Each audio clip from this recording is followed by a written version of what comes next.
পহেলগাঁওতে যে আক্রমণ হয়েছে নিরীহ পর্যটকদের উপর তার তীব্র নিন্দা করছি। আমরা মনে করি এই আক্রমণ শুধু কয়েকজন পর্যটকের উপর নয়, এরা ভারতবর্ষের উপর আক্রমণ।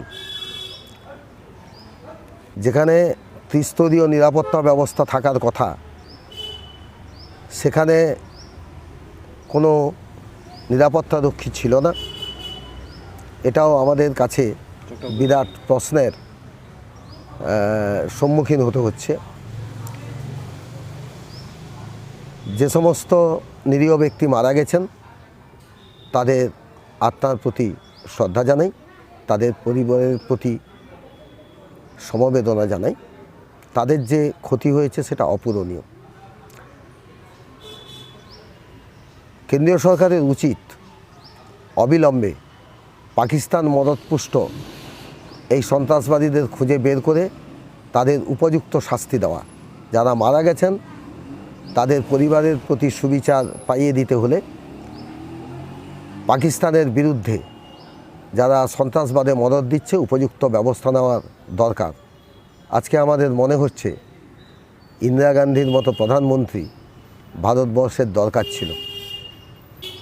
কংগ্রেসের সাংগঠনিক রিফর্ম চলছে। আগামী মে মাসের মধ্যে সমস্ত অঞ্চল কমিটি, বুথ কমিটি তৈরি করতে হবে এবং সংবিধান বাঁচাও অভিযান আমাদের চলবে। জেলা পর্যায়ে আগামী 7ই মে বিকেলবেলা সংবিধান বাঁচাও র্যালি হবে। কোথায় হবে এটা বলে? তমলুকে পুরনো ডিএম অফিস থেকে মানিকতলা পর্যন্ত, এবং 11 থেকে 17ই মের মধ্যে সমস্ত বিধানসভা এলাকায় সংবিধান বাঁচাও র্যালি হবে।